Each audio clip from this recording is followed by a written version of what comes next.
So it does look like our entire welcome committee is here. So yeah, we'll give it maybe another minute or two letting people in, and then we'll get this started.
Again, good morning. This is. All right. Oh, you want to go ahead, Joseph? Oh, yeah, it was just me. I was going to say, yeah, let's go ahead and get started. I know you and Rose have some housekeeping items, so I'll let y'all get that started, and then we'll go from there.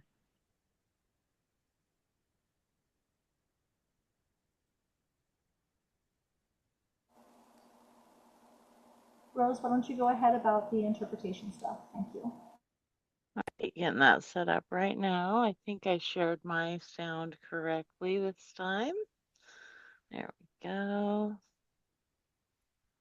Play. Si necesita interpretación en español, hay un icono en la parte inferior de su pantalla con un globo terráqueo que dice Interpretación y se necesita escoger Spanish. Gracias.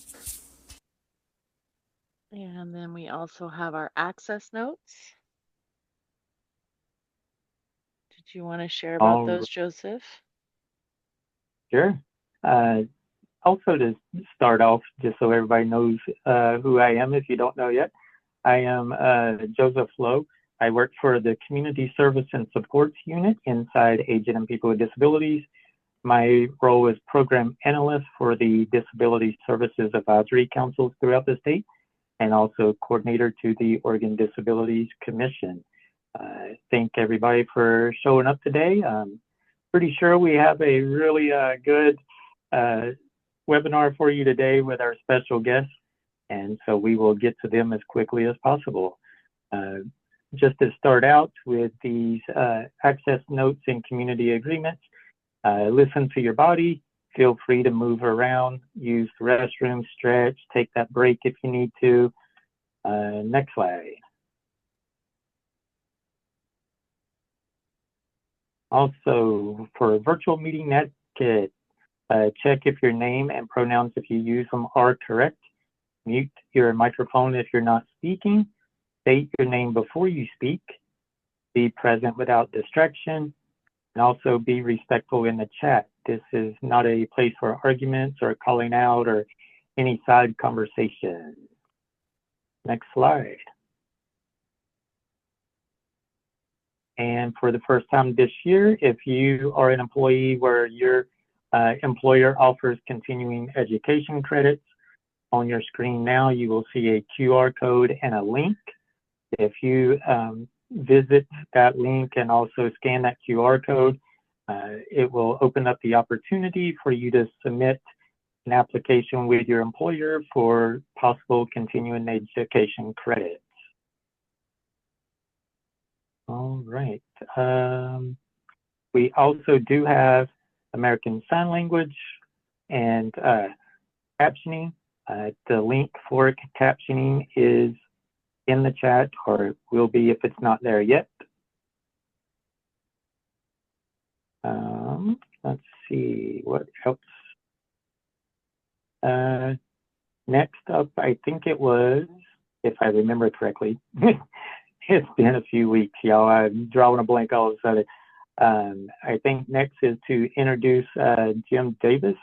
He is the former chair of Oregon Disabilities Commission, and he wanted to spend a few minutes sharing the history of the commission and the ADA.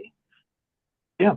Great. Well, thank you so much, Joseph. It's great to see everyone here, and I so appreciate the disability community, especially the advocates, and of course, a special thanks to ODC and their chair, Mark King, but especially Joseph, my friend. We've been working together for decades now, and he just does such an amazing job putting this all together, and what he does with the commission, just incredible. And I got to give a nod to our other friends, Disability Rights Oregon, our protectors, our defenders. We love them, and the ADA Center doing a great education and support around the ADA. So anyway, my job today, and it has been for many years, and my involvements, I've been, of course, involved in this for 20 years, and and as an advocate for 50. So anyway, but I enjoy giving the ADA history. It's impacted us. ADA is the Americans with Disabilities Act is truly one of the greatest legislative achievements of people with disabilities, and probably one of the greatest pieces of civil rights legislation. It's changed how society deals with disability on an everyday basis. It just makes such a difference. It was signed into law on July 26th, 1990. We're coming up right on that anniversary, and it was signed by senior H.W. Bush, President Bush, but not until there was just one of the most amazing advocacy efforts that you've ever seen, just nationally. Some great names in disability advocacy and great groups. And they fought for years in putting this together. And of course, we remember the crawl of the Capitol steps, but it takes a great advocacy effort to pass something like this. And this was truly a great advocacy effort. And people with disabilities now have much greater opportunity to participate in mainstream activities, to enjoy opportunities in career, in business, in family, and recreation. Deals with physical and emotional issues. One of the key issues, of course, is equal access and the removal of barriers in buildings, in public arenas, in housing, in services. I mean, just throughout, you're seeing this, and employment certainly is a big issue for many of us. We've been working on this issue for so long for workers with disabilities and in providing equity for them. But this talks to no bias, no discrimination, making accommodation for workers with disabilities. It has a strong piece around healthcare and access to services and confidentiality requirements. An important aspect is access to transportation, bus, train, planes. It's impacted that greatly. Access to disability parking, certainly in ODC, we've talked about that a lot. Service animals and how that unfolds. And then, of course, the major change since this passed has been technology and communications. And of course, that has been greatly advanced, and we have to make sure that there are equivalent services for people with disabilities. And as someone who's hard of hearing and knowing others who are hard of hearing and deaf, those people need a greatest priority when it comes to ADA requirements around communication. So anyway, I appreciate having this opportunity. We have a long ways to go towards ending discrimination with people with disabilities, but we've really made tremendous strides because of ADA, and we'll continue to fight the fight to end bias and discrimination with people with disabilities and fight the good fight. And disability advocates are the greatest of all advocates. So anyway, thank you for having me. All right. Thank you, Jim. Next up is Mark King. He is the current chair of the Oregon Disabilities Commission, and he would like to share a little bit about the work that they do. Mark. Good morning. I am Mark King, the chair of the ODC, and I'd like to give a brief description of what the ODC does. The ODC's mission is to secure economic, social, legal, and political justice for individuals with disabilities through systems change. To carry out this mission, the ODC identifies and hears the concern of individuals with disabilities and uses the information to prioritize public policy issues which should be addressed. Publicize the needs and concerns of individuals with disabilities as they relate to the full achievement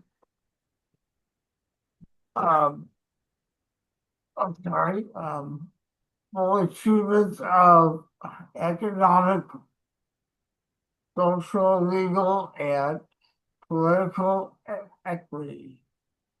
Educate and advises the Department of Human Services, the governor, the legislative assembly, and appropriate state agency administrators on how public policy can be involved to meet the needs of individuals with disabilities.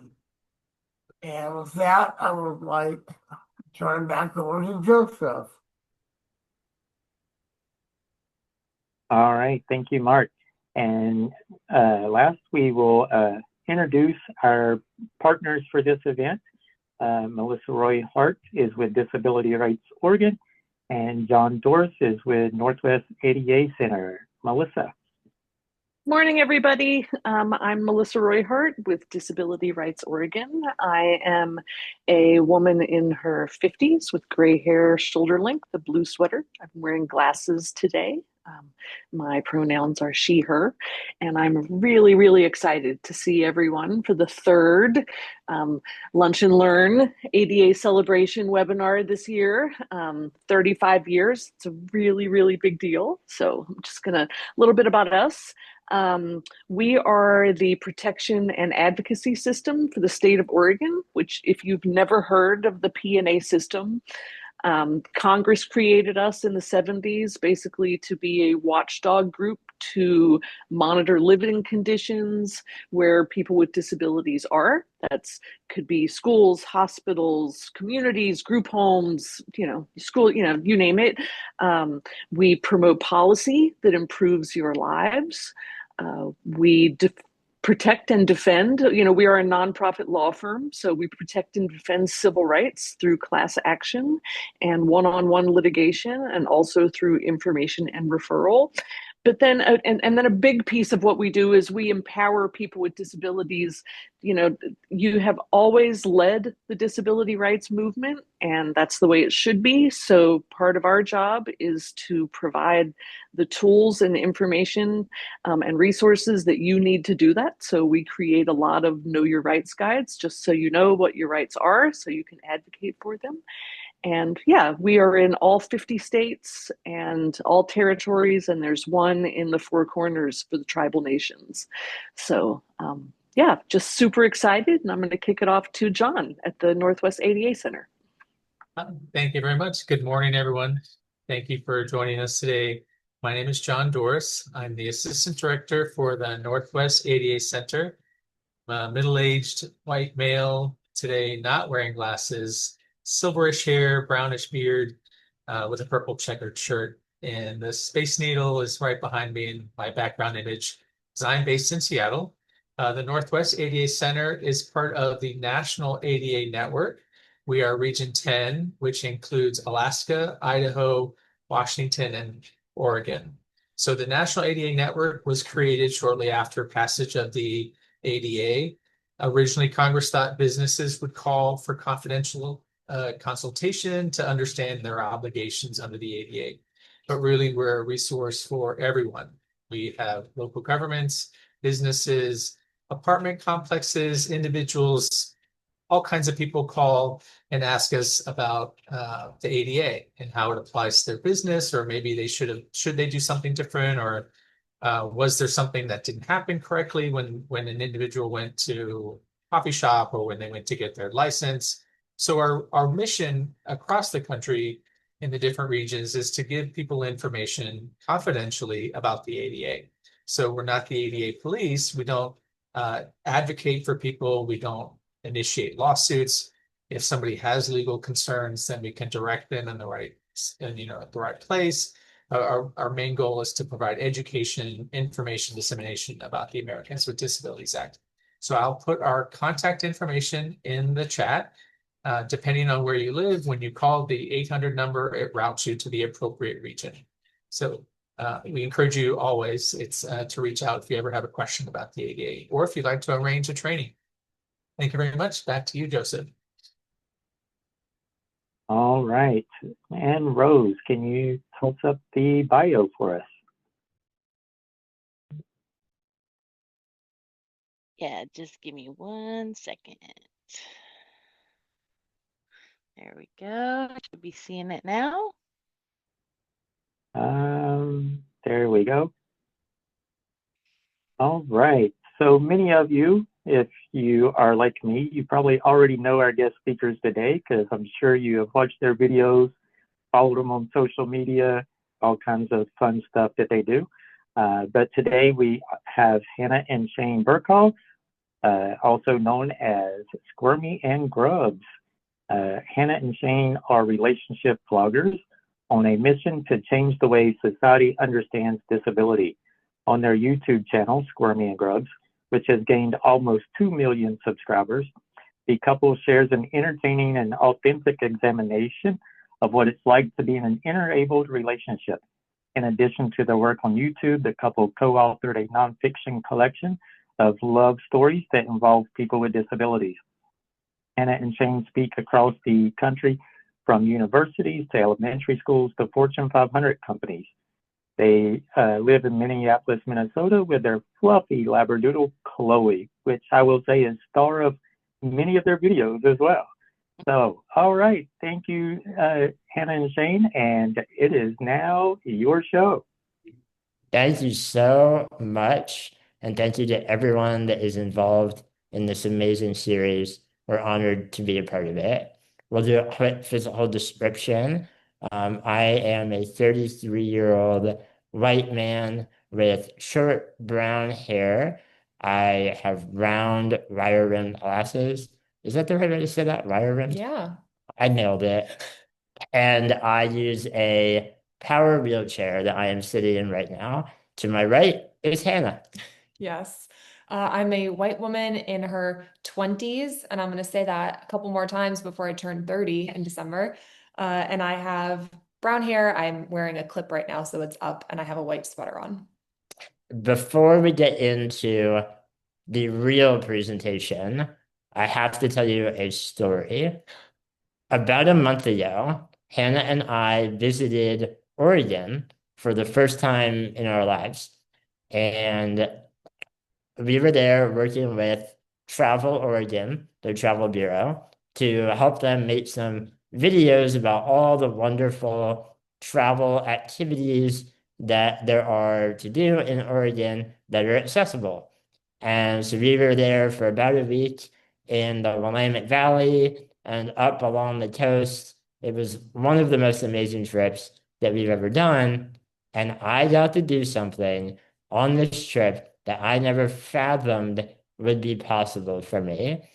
But I got to climb a 200-foot tree in my power wheelchair that weighs 400 pounds. When we were beginning the discussions about this trip, they proposed this idea. They said, would you like to climb a tree? And not really thinking about it, I was like, yeah, sure, that sounds fun. I assumed that they would put me in some kind of adaptive sling or, a seat of some kind. I never thought that this would be happening with me in my wheelchair. And so the day of the tree time arrives and we get there and it's presented to me that we're capable of doing this in your power wheelchair. And I was like, no, you're not. Like, that doesn't sound real. But sure enough, they had a person there who was like, he knew more about rope than I've ever known there was to know about rope. And he rigged up my wheelchair with a motor in a way that hoisted me up into the air. And it was the most surreal and incredible experience to be dangling 100 feet in the air with Hannah dangling next to me in her harness and just looking out over a beautiful forest that we were in. So really, really cool, accessible experience that I never thought I would do. Yeah, it was amazing. And you survived. We weren't sure how it would go, but it was great. So There were a few moments where the rope began to slip a little bit as the instructor described it, and I may have used some expletives in those moments, but you know what? it all worked out. I lived to tell the tale. It was a really cool experience. So that's our fun little origin story, and we hope to be back soon. For sure. But anyway, we are Shane and Hannah, as was said, and we are here today to share our love story with all of you and to talk about some of the stigma and misconceptions that we have faced in our life together. Our biggest goal in all of the work that we do, from our YouTube to the books that we write, is to make disability a more accessible topic, to make people feel comfortable learning about it, talking about it, and even hopefully today laughing about it. We love to combine education and humor to let people into a topic that may be viewed as taboo. So we're going to do that today. We're going to have fun and we hope you laugh with us. So to begin, we should go back to the very beginning. Wow. And Good idea. maybe I'll begin on the day I was born. Oh boy. Day one. We won't go that far. But no, I think we should talk a little bit about kind of how we met and how we fell in love. Of course. So you don't want to talk about like before we met at all, your childhood? You want to touch base? We can touch base on my childhood. Touch base on Yeah, yeah. All right, we will get back to the beginning. So past birth a little bit. I was born with a neuromuscular disability called spinal muscular atrophy that basically makes all of the muscles in my body extremely weak.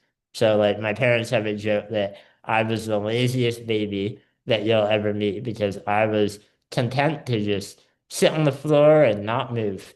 I have been a wheelchair user since the age of 2. I've been using it my entire life. And my parents made a decision very early on in my disability journey that they were not going to let my disability stop us from living the happy, adventurous, fun life that every parent imagines for their children. They acknowledged that, yeah, life was going to look different than they originally imagined, but that didn't need to be a bad thing. We like to tell a story about what that ended up looking like in reality of my life. My parents were always eager to encourage me to go out in the world as a kid and make friends and get dirty and get into trouble. Well, they didn't encourage me to get into trouble, but I found ways to. And so we have a little story that kind of illustrates that. Yeah. So this happened when Shane was about 10, right? 10. We'll say 10, yeah. And so his little brother Andrew was like 6 or 7. And they had a basketball hoop in their driveway. And one summer, Andrew really wanted to dunk the basketball. But obviously, being 6 or 7, he could not dunk. But Shane came up with a plan to help Andrew dunk the basketball. The wise and brilliant older brother Mhm. is here to save the day with a plan. So I said to Andrew, all right, Andrew, I need you to go inside our house and find some rope. And Andrew looked at me confused and said, why? And I said, don't worry about it, Andrew. You trust me, right? I'm your older brother. Just go find some rope. So Andrew goes in our house, somehow finds like a mile of rope. I don't know why my family had a mile of rope, but we did, and it came in handy on this day. So I said to Andrew, take one end of the rope and tie it around your waist. And he begins to do this, and he's looking at me, confused again. I said, don't worry about it. Take the other end of the rope and put it up through the basketball hoop, and then bring it down and tie it to my wheelchair. I hope you're all imagining the pulley system of your nightmares that we are creating. It's a brilliant idea. I stand by that, even knowing what happened. So Shane starts backing up, and Andrew starts to lift into the air and begins screaming because it's extremely painful when the rope digs into his stomach. Yeah, one little spool of rope turns out to not be very comfortable on Andrew's bare body because it was summer and he didn't have a shirt on. So did you stop at that point? No, I lowered him back down and I said, all right, Andrew, I need you to go inside and find some pillows. And again, he was like, why? A 6-year-old, so innocent, and an evil older brother. And I say, don't worry about it, Andrew. Just find some really thick pillows. So go get them. And he does. He comes back out with all of the couch pillows from our couch. And I said, great. Take the biggest one and put it in between the rope and your body to protect you from the rope burn. So Shane starts backing up again, and Andrew lifts into the air. And this time it's actually working. So Andrew is going higher and higher. Shane is really excited that his plan is working. I am giddy. I am screaming with joy. Andrew is raising 5 feet, 6 feet, 7 feet in the air. And when he is so close to being able to do the most glorious slam dunk in history, and I don't know why this happened, but he got a lot heavier. I think it has to do with like science. I don't really understand it, but he got a lot heavier, and my chair was not able to continue lifting him into the air. So I am in full reverse, pulling back on my joystick as hard as I can, and I'm not moving. Andrew's not moving either. He's just dangling in the air, yelling at me to try harder. I said, I don't really know what you want me to do here. Like, I guess I'll put my back into it. Like, yeah, okay. I'm in reverse, reverse, reverse, not moving. At that moment, I noticed smoke billowing out from the back of my chair. So you stop? No. I'm reversing. Smoke is filling our neighborhood, filling our street and our front yard. It's everywhere. And nothing about that concerned me. I was like, this is just a stuntman being a stuntman. Like, it's what I have to do.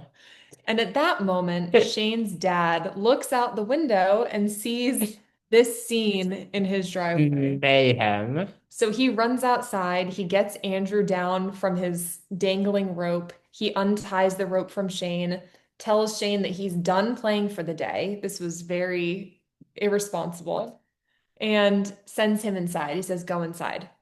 Yeah, you're in trouble. You're in trouble." Uh, so I was annoyed. I was dejected. Andrew never got to dunk the ball. We were so close to tasting that glory, and we didn't.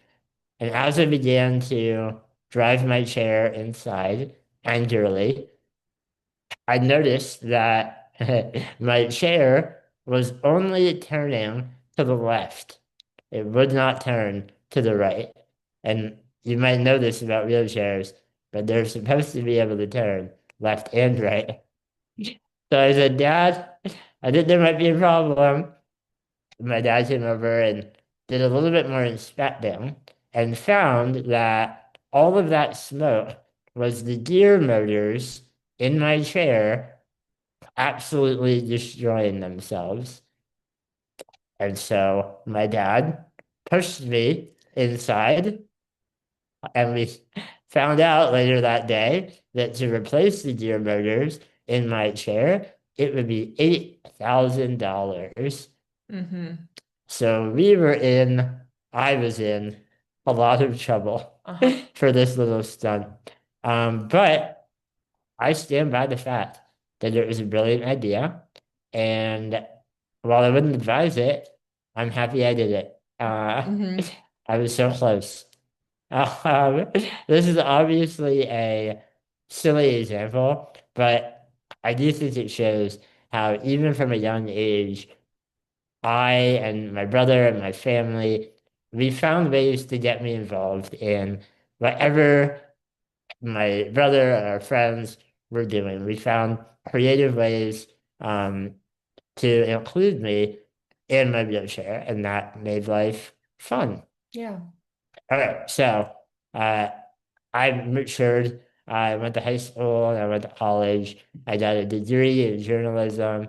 Uh, Along the way, I began writing a blog about my life that kind of blew up in ways that I never expected. And that led me to writing a book about my life and started a nonprofit called Laughing at My Nightmare that was doing work or is doing work for the disability community. I'm just bringing you up to speed to the good part, which is when Hannah enters my life. Aw.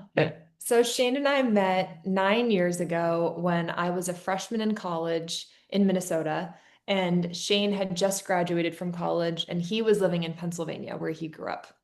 And one night when I was done studying for finals, I was relaxing. I was watching some YouTube videos and I saw a mini documentary that one of my favorite actors made about Shane on his channel.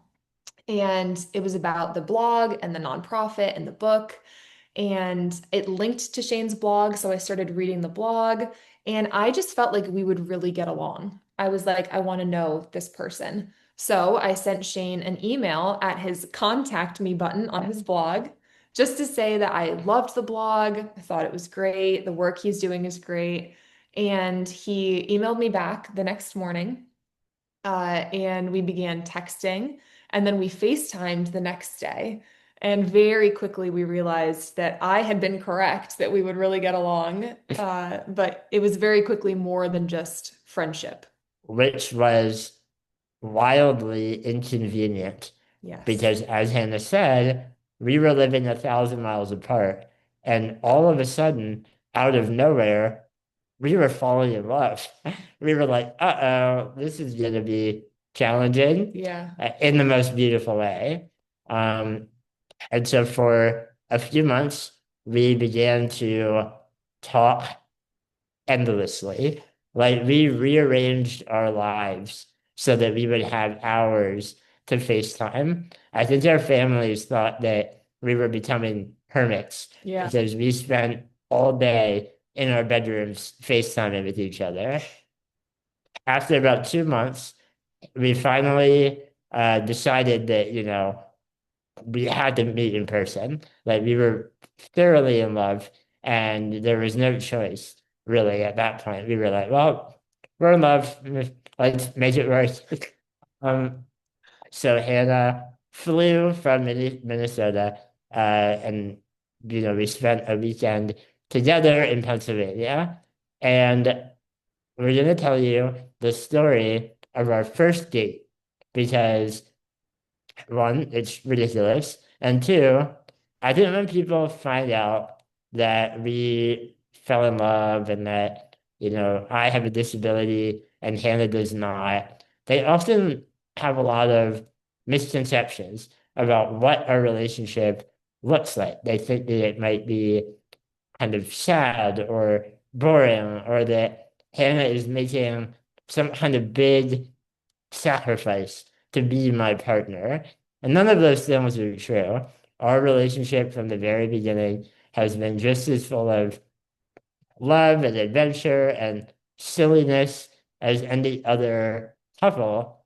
And our first date kind of perfectly illustrates that concept. So for our first date, Shane obviously wanted to plan something nice. So he asked his mom for recommendations of places to go. And she suggested a state park, like 45 minutes from their house, Mhm. that she loved. And Shane had never been there, but she said it was a great place for a picnic. There are waterfalls, picnic tables. It's beautiful. So Shane was like, great, perfect. I was like, Mom, you nailed it. Yeah, that's great. You nailed this Thank date. you. So the day comes and we get in the car. Shane says we have to pick up the food first. And I don't really know. I don't know where we're going. I've never been to Pennsylvania. What are you imagining? What food are we picking up? Something fancy. I don't know. We pull up to, I don't know if you guys have heard of it, Wawa.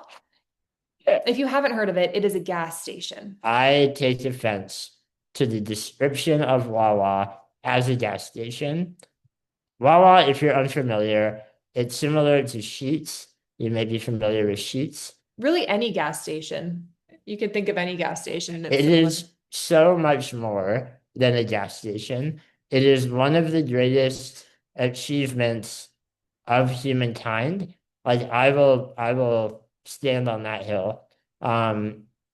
It is an oasis, and it is a place where one can get any number of delicacies, from burritos to burrito bowls to chicken nuggets, There's a lot. pepperoni and cheese, Yeah. gas. And gas, making it a gas station. I loved it. I was very excited about Wawa, but I do like to tease Shane that we went to a gas station for our first date. So we go to the gas station and we get our food. We go to the oasis. We fill up the tank. We get some food. I got a, 1936. what's that? So Yeah. yeah, Oh. before we were born. Wait, what was that? I don't think anyone's alive. Okay, I didn't hear. Oh, okay. I didn't. We'll keep going. Okay, so we get our food. We're driving to this state park, and Shane is kind of pretending that he has been to the state park. He never said to me, I haven't been here. He's just like, oh, it's beautiful. He's pretending like this is somewhere that he's been because it's supposed to be special to him, right? Meanwhile, I have no idea where we are. The map is not doing what it's supposed to be doing.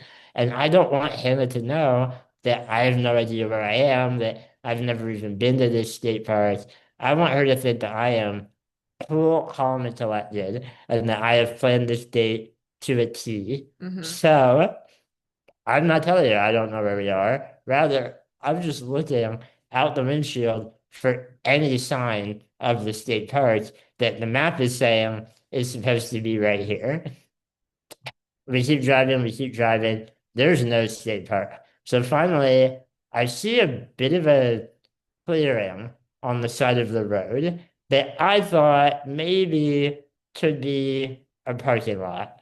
Like it was close enough to a parking lot that I said, you know what, I think this is it. Construction site, parking lot, they look the same. So I said, here we are. This is the state park. Let's pull in. And there's nothing really near this clearing except across this street. And the street was kind of a highway, like it was a high-speed road. Across the street is a field with an old house in it. And Shane's mom had told him that this state park had those preserved houses where you can tour them and see what they used to look like. So Shane was like, that's that house. I see the house and I was like, wow, I got so lucky. Yeah. This is it. Like, I remember what my mom told me that that's one of the restored houses. So as we get our Wawa picnic supplies and our blanket, we run across the highway and we go into this field and we set up our picnic. It was a lovely picnic. We had a great time. It was adorable. And after, 2 months of like building up, being together in person, it didn't matter where we were. Like, we were just happy to be talking and laughing and having a nice day together. Yeah. At one point, Hannah gets up from the picnic and goes over to the old house and she's looking in the windows, and it wasn't open on that day, but like she was peering in to see the old artifacts and stuff. Lovely time, We end our date, lovely time, get back in the car, and we're driving home when we pass the entrance to the state park about 3 miles down the road.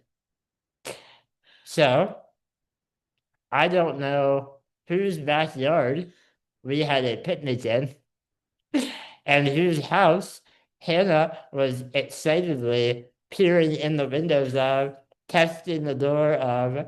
But thank you to them for allowing us to have a lovely first date in your yard. It was beautiful. And again, I know that this is like a silly example, a silly little moment from our relationship, but it shows our love. Like, we have the same kind of misadventures and fun and funny memories as any other couple, and it was like that from the very beginning. Yes. Another question that people often have when they hear about us meeting and falling in love was, what was Hannah's experience of disability before she met you? And what was that like for her and her family? Yeah, so before I met Shane, I didn't really have any disability experience. I didn't know anyone that used a wheelchair. So my understanding was that the ADA had fixed things and things were accessible. It was all pretty good. And obviously, when I met Shane in person and we started going out into the world together, I was very quickly educated on the reality. Yeah, do you remember like your family's reaction? Yeah, yeah. People often have family members who are not supportive of relationships like ours. Luckily, my family has always been very supportive of our relationship. I remember when I first told my mom that I had met Shane, she was very concerned because I said that I had met a man online who lived in Pennsylvania and I was going to be flying there alone to meet him, which is, I think, any parent's worst nightmare, probably. Luckily, Shane was verifiable. She FaceTimed him. She read his book. He was a real person that wasn't going to kidnap me. But that was concerning to her. After that, she was very happy that he was just a regular person that wasn't going to kidnap me. Yeah. Yeah, it's like the beginning of a horror movie. Yeah. To, say, Mom, I'm flying to meet a man, an older man that I met online. And it was so refreshing to have Hannah's family accept my disability with open arms. I remember in one of the very first conversations that I had with them, they asked me, what can we do to make our home accessible to you? They said, we have a few steps, but we are more than happy to build a ramp or buy a ramp. Like, you just let us know what would work best, because we want you to be able to visit whenever you want. And that just made me feel welcome from the very beginning. So shout out Hannah's family. I think an interesting way to look at Hannah's, entrance into the world of disability is through the lens of ableism. Because if you don't live with a disability or you're not close to someone with a disability, you probably don't experience ableism very often. Whereas it's something that I experience almost every day. And so when Hannah and I began visiting each other more and more often, Hannah began to experience ableism out in the world. And so we have a few stories. They're ridiculous and they are horrible, but they're also funny to us. We've made them funny. So we encourage you to laugh with us as we explain Hannah's introduction to ableism in 3 stories. Love that. So the first one was our, I guess, second date. It was that same visit that we did the picnic, but it was the next morning. And we went to a diner near Shane's house. And it was a small diner. It had probably 10 tables inside. We were having a wonderful time. And like halfway through the meal, a woman from another table gets up and begins walking toward us. And she's coming up behind Shane, so he can't see her. I assume this is a friend or a family member because I haven't met anyone yet. But she comes all the way up. I'm waiting for her to say something. But she just puts one hand on Shane's shoulder and the other on the top of his head and begins to pray very loudly, scream praying, really, prayers of healing for Shane. She is screaming in the middle of this little restaurant. Please save this boy's life. Please make him walk again. Please give him a good life. Please make him happy. Mhm. And on that line, I said, "Oh, I'm sorry. No, thank you. I have a very happy life. In fact, look who I'm on a date with right now. And you're kind of ruining my vibe here. You're, I was doing so well, and now you're bringing the mood down." The woman took a few steps back and said, "Oh, I didn't mean it like that." And then she left. And while I don't, I don't want to villainize her or anything like that, I believe she had good intentions. She was not praying for everyone else in that restaurant. She saw me and my wheelchair and made some instant assumptions, negative assumptions about my life, that I must want to be able to walk, that I must be in need of curing or saving or fixing, that I must be unhappy. And that says a lot about her view of disability. I turned back to Hannah, and Hannah's jaw was on the floor. Do you remember like what your reaction to that was? I thought we had just come across the weirdest person that has ever existed. I thought that was a once in a lifetime thing that had just happened. And I said that, and Shane was like, "Oh, don't worry. It happens all the time. It's not a big deal." I was like, this is just a Tuesday.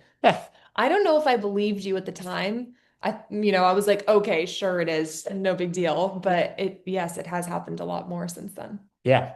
And so, we continued hanging out and falling in love. And a few months later, I got to go visit Hannah in Minnesota for the first time. And our first date in Minnesota, that Hannah planned, blew my first date clear out of the water. No. It was so much better than a Wawa and picnic in someone's backyard. When you put it like that, yeah. So we went to a lakeside restaurant and music venue, which was nice. It was idyllic.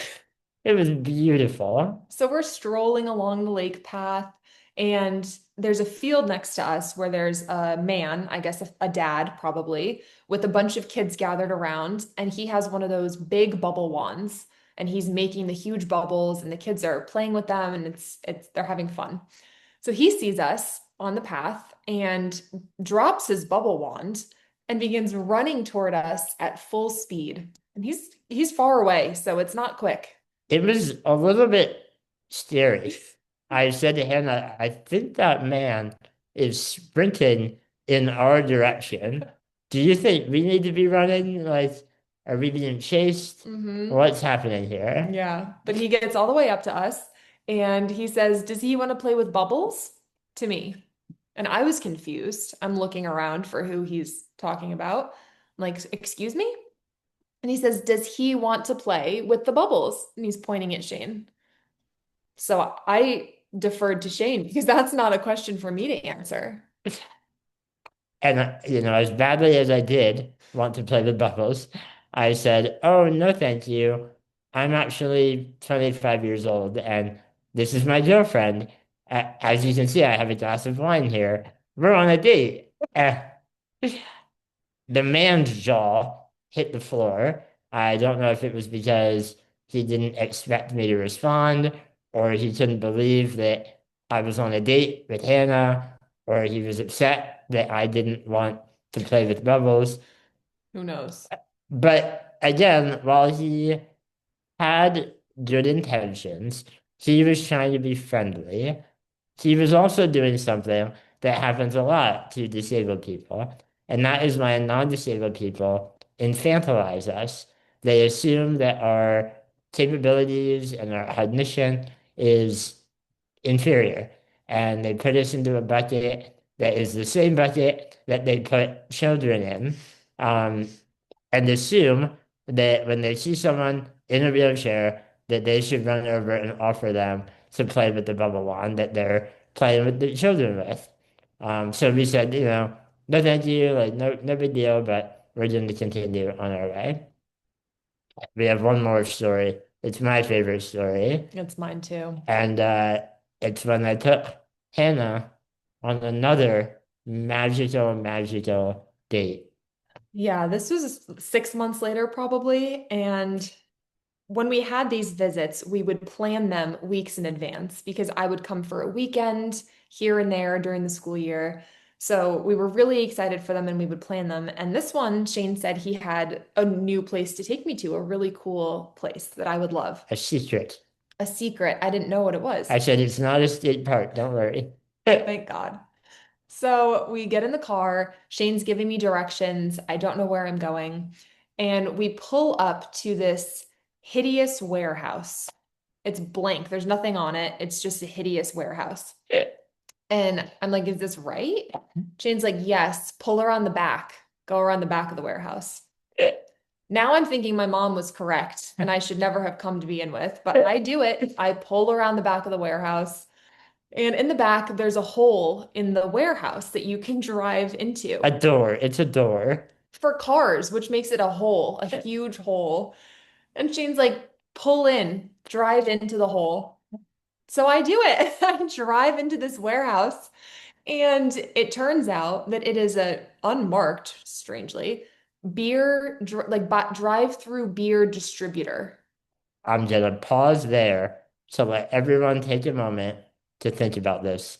A drive-through beer distributor, another one of the top achievements of humankind.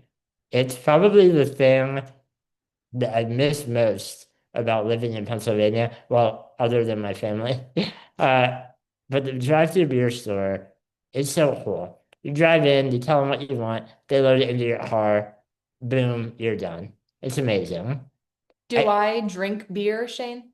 No, and I knew that. I knew this was not a date, but I needed to go get beer, and I needed someone to drive me there. So we were making a quick stop before our real date. So anyway, we drive into the beer store, or maybe the beginning of another horror movie. Mm-hmm. And I roll my window down. The employee comes over. Shane had told me what he wanted, but I said it to the man, and then there were follow-up questions. And I didn't know the answer to them. So I tell the guy, this is for him. Can you just, the two of you, talk? So we talk. We, begin discussing different types of beer, bottles versus cans, Temperature. It's an involved process, Yeah. Of course it is. But we figure it out. And I place my order, the beer is brought, and the man comes back with the receipt after we had paid, and he leans in Hannah's driver's side window and he points at me. People love to point at me. And changes his voice, a different voice than he had just been using to talk to me about the beer. And he says to Hannah, "Does this big guy want a lollipop?" The lollipops that they have there in a little jar for the children that are brought through the beer store with their parents. Mm-hmm. So in this man's mind, he just conversed with and then sold beer to a child, and now he's offering him a lollipop. I said, sir, I have a mustache. And yes, I do want a lollipop. Actually, I'd like two. One for my girlfriend, please. If anyone deserved a lollipop in that car, it was me. Absolutely. You were not offered a lollipop. I wasn't. Once again, this is ableism. And I know that being offered a lollipop is not like a life or death type of ableism, but it says a lot about how this man viewed me and my disability, because he was not offering lollipops to every adult. He made some judgments about me, even with all the information at hand, my mustache, my beer order, and decided that I must be a kid or like a kid, in that I would be overjoyed to have a lollipop. So that is Hannah's introduction to ableism. Yes. And I mean, these stories are funny when we tell them, and it's frustrating to come across these instances day to day. But on a larger scale, these ideas held by people are so damaging, because imagine you go into a job interview and the person interviewing you is the one who just offered Shane a lollipop. Like, when people have these ideas, people in power can Yeah. have really, negative impacts on everyone else. So Yeah. So that kind of feeling was a topic of conversation a lot, very often early on in our relationship. And after about 2 years of dating long distance, I decided to make the move to Minneapolis so that we could get an apartment together and begin our life together, which was just like the coolest, happiest moment of our lives. And as we were living together and going out in the world, Right behind you. we kept experiencing moments of ableism like this, and it sort of led us to starting our YouTube channel. We also began the channel as a hobby. We like to make videos, we like to make people laugh, and we just wanted to do it for fun. But we also thought, maybe we can show the world the authentic, reality of disability and relationships like ours. So we're going to walk you through kind of our journey on YouTube real quick, just so you understand what we've been doing for the last few years. yeah. So after the first 6 months of our channel, we did an interview with another YouTube channel, and they had like 2 million subscribers. They were a huge channel. And that interview that we did got millions of views. A bunch of people came to watch our videos. That made our videos go into the YouTube algorithm. So they're showing them to people. And within 2 weeks, we had over 100,000 subscribers.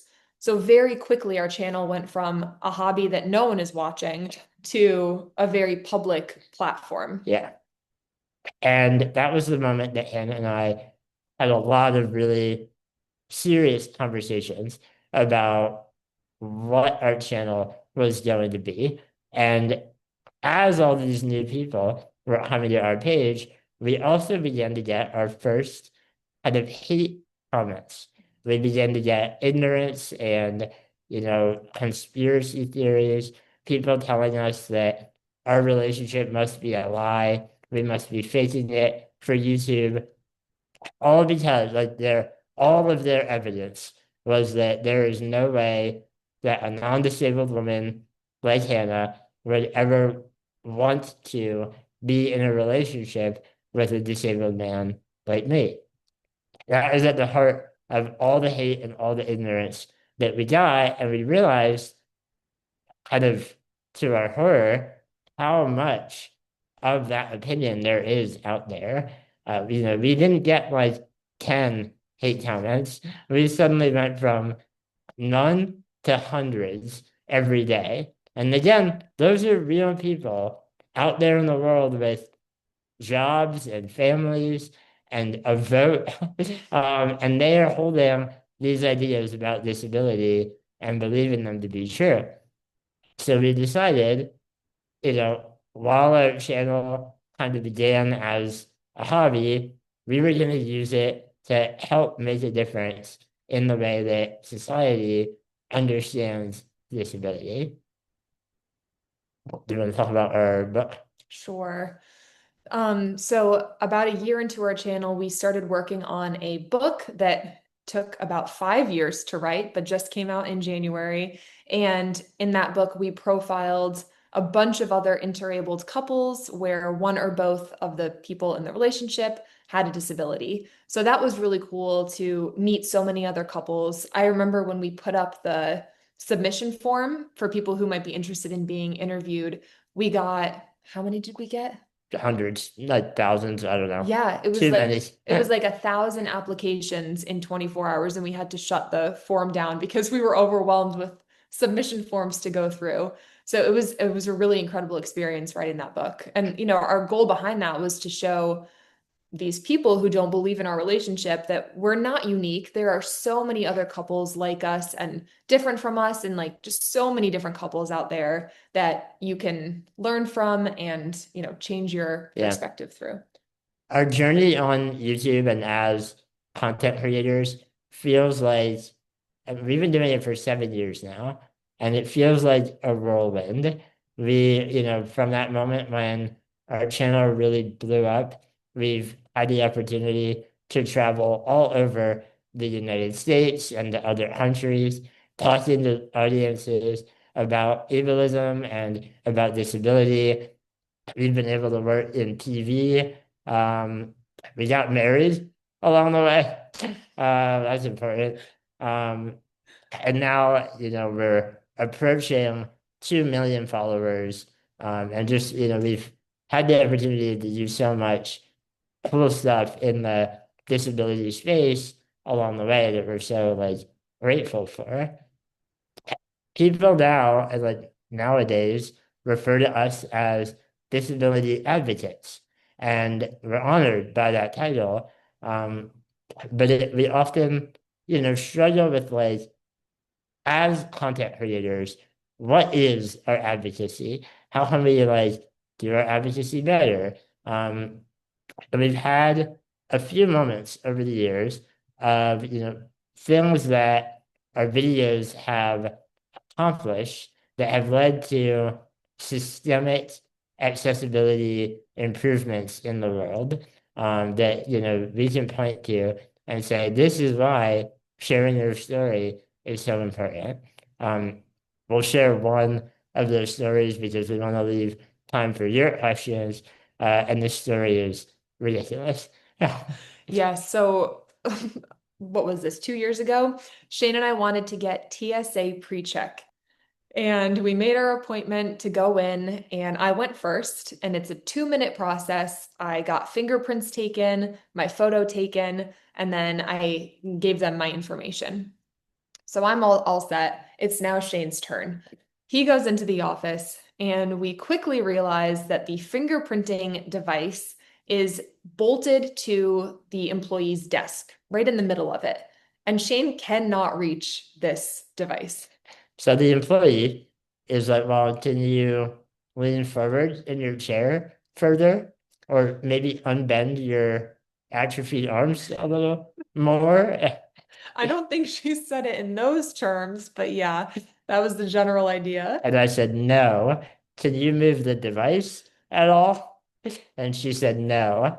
And so we just kind of looked at each other, because the fingerprints were a required part of the TSA pre-check process. So Hannah unbuckles my straps that hold me in my chair and begins to try to pull me forward as far as she can out of my chair, extending my arm far beyond how far it should be extended. While the employee is lifting her desk up. And I will say, she was being very helpful. This is not her fault at all. She had the same circumstances to deal with that we did. So she's trying her best. We're trying our best. We tried for about 30 minutes. think about how long 30 minutes is. That is a long time to be physically and emotionally just kind of ravaged.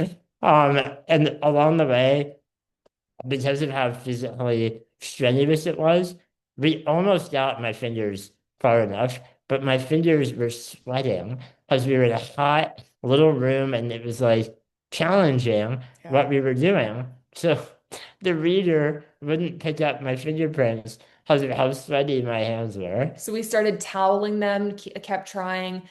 And ultimately, the problem was that once we got to the device, was that you had to do all four fingers at once, and then you could do your thumb separately. Mhm. And we could not get all four of Shane's fingers to be read at the same time. It was just not going to happen. So after 30 minutes, we gave up on the fingerprints, and the employee looked at her form and she said, well, to move on, the only thing that I can do is mark down here that you don't have hands.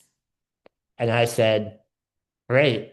What happens when I arrive at the airport having hands? Is that going to be a problem? And she said, I don't know. I've never had to do this before.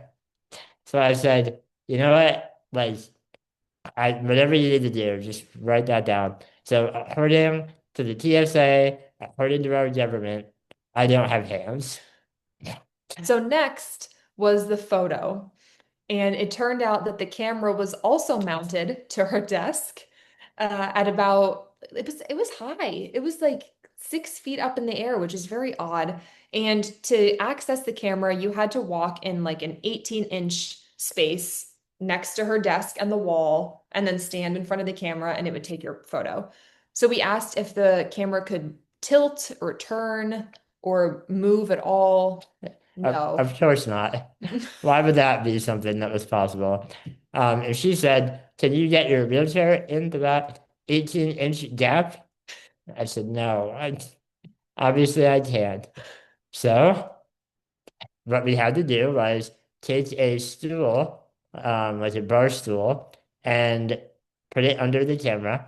And then Hannah lifted me out of my wheelchair, put her foot up on the stool, and then sat me on her knee like a marionette doll and propped me up there in front of the camera, kind of like we sort of got my face into the frame. Yeah, I think we got maybe lower lip and up. The first photo was only my forehead, and I said, just mark down that I don't have a head. I don't know what you want to do. After an hour, it took a full hour from the fingerprinting to the photo. And while we're able to laugh about it now, it was in the moment very painful and dehumanizing, and as you can tell, extremely inaccessible. So we did what we always do, and we went home and we fumed about it to each other for a while, and then we composed ourselves and we made a YouTube video about it. Yes. So we made that video telling basically the same story that we just told you. And our audience was fired up about it. They were like, that's not right. I think they probably sent the video to TSA somehow. But the next morning, we wake up to an email in our inbox that says it's from the head of the TSA. And my stomach fell out of my body. I was like, oh no, we're going to jail. Yeah.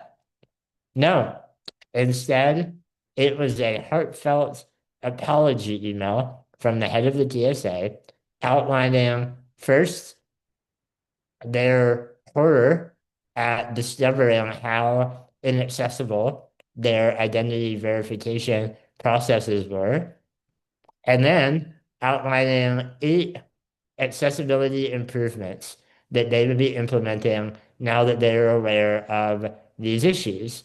Some of them were sending iPads to all of their 500 testing facilities in the US that would make fingerprinting and the identity photo mobile so that you didn't have to be pulled out of your wheelchair to do it.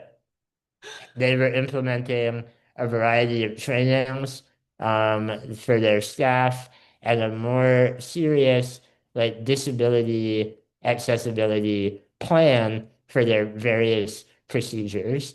Um, and it was incredible to know that simply by shining a light on an issue that exists on our YouTube channel, that we led to some real world change and improvement.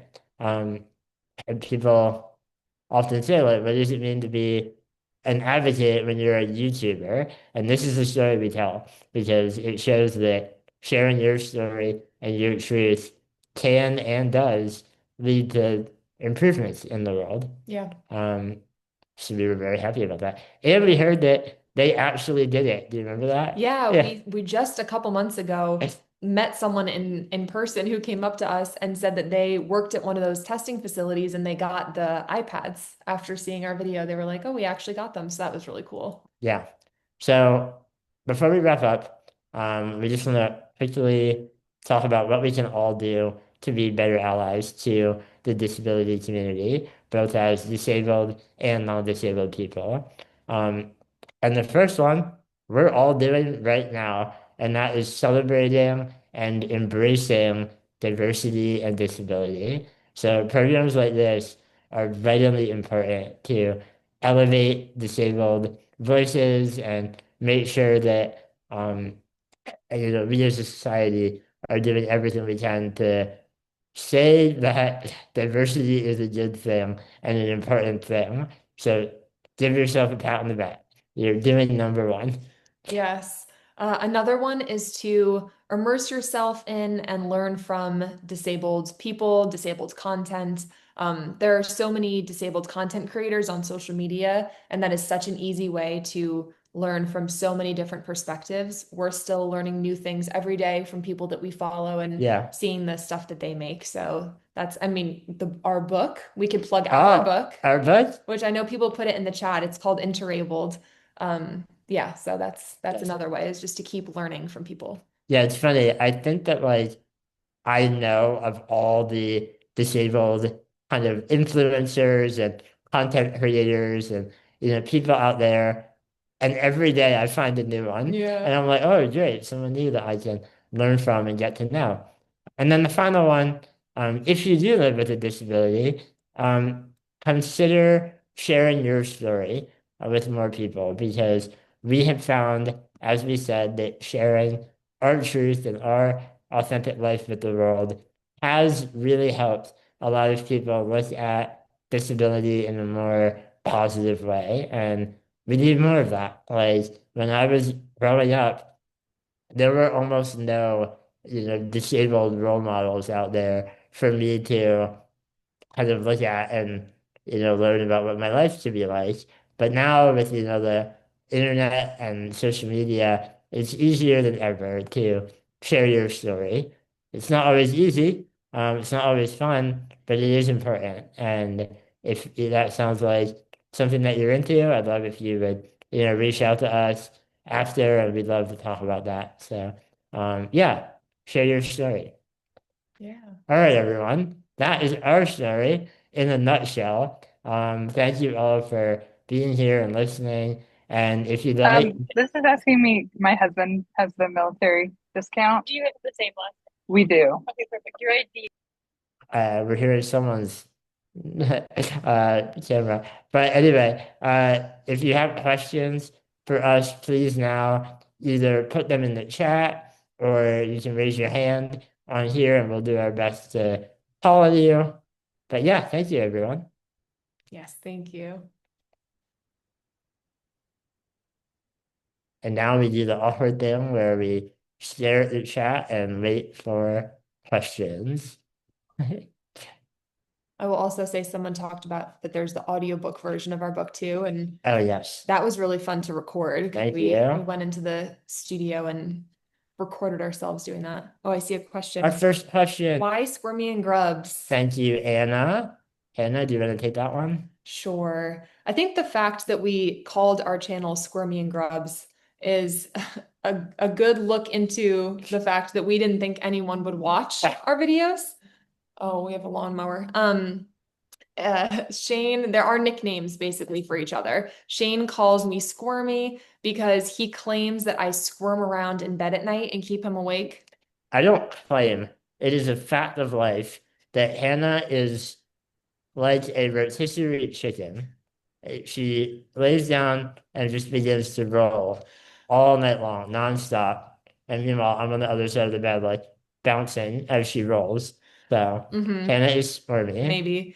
And Shane, I call him Grubs because his hands are always a little bit sweaty and grubby, As you heard in the TSA story. just like in that story. So yeah, those are just our embarrassing little names for each other. And now the whole world knows them. So yay. Yes. Do you want to do Rachel's question? Yeah, can you read it? Yes, the question is, as the disabled person in my partnership, I struggle with feeling like a burden. How do you deal with that? Rachel, that is a very good and very big question. We have talked and I've written extensively about what I call my burden complex, which is, it sounds like exactly what you're feeling as well. It's something that I've experienced throughout my life, just the feeling that because of my care needs that I may become a burden to the people around me. When I met Hannah, my burden complex was at an all-time high or low, depending how you want to look at it. But I really, really worried that I would be a burden to Hannah. I think it takes ongoing unlearning of that idea, reminding yourself that the messages that society has given you that care is a burden are not necessarily reflective of how your partner feels or how your family feels or things like that. And that caregiving does not need to be a burden. I know that the number of times Hannah has had to remind me that I am not a burden to her, I lost count at 5,000. So really, like I owe a lot of it to Hannah for encouraging me and reminding me that, she loves me and wants to be helping me and that I'm not a burden to her. Do you have thoughts I otherwise? think just ongoing communication, like you Yeah. said, is how we handle it for sure. And yeah, like checking in, like I'm always very aware of how Hannah's feeling and making sure that, I'm not, if she's not feeling well, for instance, I don't choose that day to say, hey, Hannah, want to help me build a pillow fort or something that I don't need to be doing. Things like that. But yeah, thank you. All right, next question. What more can the airlines and the FAA do to accommodate and protect wheelchairs and other mobility devices? A shockingly high number of wheelchairs and mobility devices are damaged. True. That is true. Oh boy. Do you want to start? I mean, I think the main thing would be training at this point. Ideally, they would just let wheelchairs and other mobility devices onto the airplane with their owners, users. Like, Yeah. I mean, that's the goal that we have in mind, and like what we talk about so much is just that wheelchairs should be allowed on airplanes. Yeah, the technology is there. It has been proven safe. We can put wheelchairs on airplanes, but it's a financial problem that the airlines don't want to deal with. So yeah, training. But yeah, I mean the ultimate goal is to be allowed to stay in your wheelchair on the airplane. Yeah. That would be so life-changing for so many people. Thank you. Other question. Does your book cover invisible disabilities? Yes. Many of the couples that we interview are people that identify as having an invisible disability. Mhm. Thank you for asking. What adventures are on the horizon for you? Tomorrow, we're flying to San Diego. That's an adventure on the horizon. Yeah, so please, everyone, cross your fingers that the airline is nice to my wheelchair. Yeah, we're going to San Diego, and then we're going to Houston for a conference, and then Washington, D.C. We're doing a lot of travel in the next month. So We are. Busy, busy. Yes. Thank you. All right. How do you continue to stay motivated to advocate and make content in the face of overt ableism and especially hurtful comments? Another good question. Great question. Wish we had a better answer. What's your answer? My answer is Yeah. that I just don't read comments. I try my best to avoid them. I deleted the behind the scenes YouTube app where like we can go through our comments and stuff off of my phone probably 4 years ago now. So I have not looked through the comments in that way in a long time. Yeah, because I've lived with my disability my whole life, I think I've developed a pretty thick skin to that kind of ignorance, and so I can read through them, and I get annoyed. I'm always annoyed, but I'm able to more easily brush it off. So I'll give Hannah like a high level overview of the comments that day, and not read her all the terrible things. Yeah. But yeah, it's really annoying. I think we do also use it as motivation to keep doing what we're doing. As long as there are people feeling that way about disability, there are more people to educate, and we hope to be a part of that. So, yeah. And when the comments do get to us, we remember that those comments say a lot more about the people making them than about us. Yeah. We know the truth. We know that our relationship is great and real and all of the things. Guys, I promise we're not faking it. So at the end of the day, it's hard to let them affect you when they're just complete lies. Yeah. So Oh, thank you, Emily, for sharing your comment. yes, thank you. And thank you to your daughter, to your 12-year-old. Yeah. Thank you. Should I You're just trying to try to read through give them. nice, yeah, very nice Thank you comments. for all the nice comments.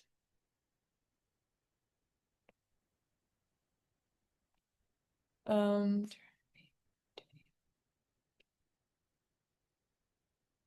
you want to pick a question? Yeah. Someone is asking. Wait, sorry, I missed reading.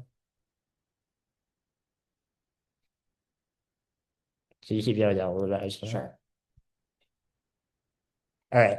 How have you seen the advocacy and disability community change positively or negatively in the last 5 years or so?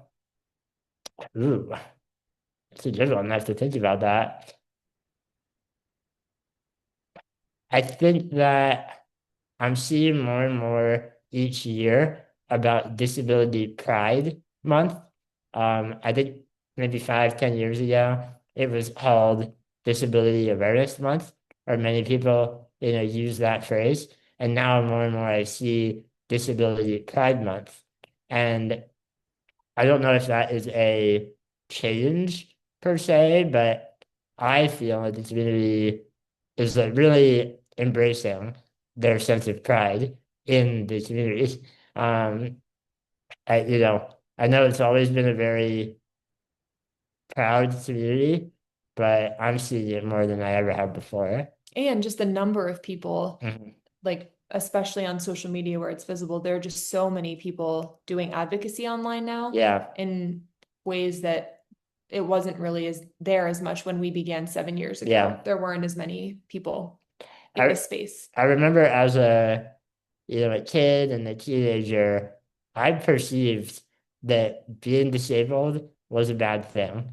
And because of that, I developed some really unhealthy kind of feelings about my disability and myself. And the idea that you could be proud of that didn't exist in my brain. So it's been great seeing more and more people like posting their authentic reality and being proud of themselves. Yeah. We're getting a lot. Sorry, we can't get to all of them. Do you want to answer this one? I'm curious, how were your early conversations around navigating a romantic relationship or partnership as people with different support needs in an ableist world? Did it feel vulnerable and sticky or easy to talk about? Well, what was that's just a you question. A me question? As you were coming into it kind of with no experience. I think Shane made it very easy and fun to talk about the logistics of our relationship. I remember on that first visit, he made a bingo sheet with caregiving activities on it. And that's a lot of activities, and there aren't that many. So the bingo sheet would have things like take off left sock, put on left sock. You know, he had to fill out all the squares.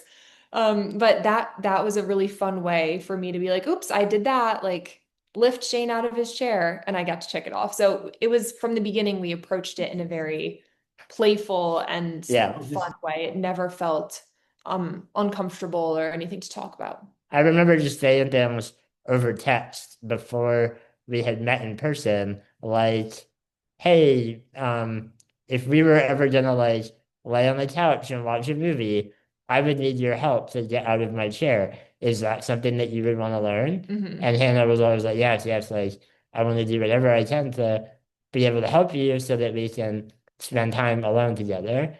And yeah, we just made it fun, and there were so many moments of like hilarious laughter as Hannah learned how to do kind of my caregiving and stuff, but those are some of our fondest memories. Yeah.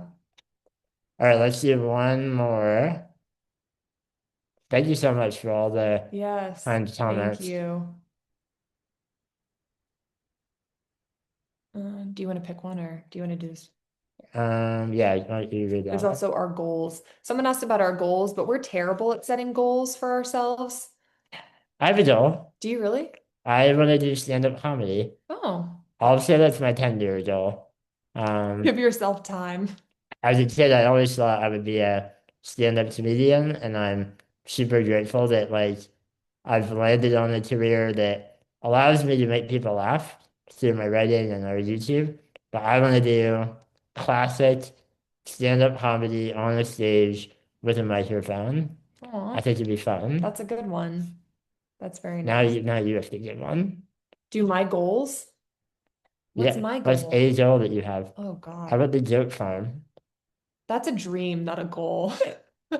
My dream is to have a menagerie of animals, like a large, they could be goats, they could be guinea pigs. I don't really care what they are, but to have a bunch of like rescued farm animals, something like that.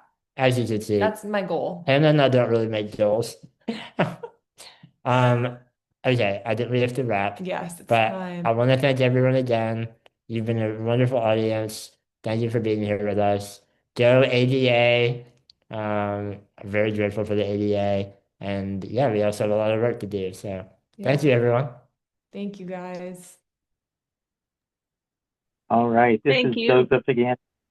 Thank you, Shane and Hannah. Definitely a great webinar.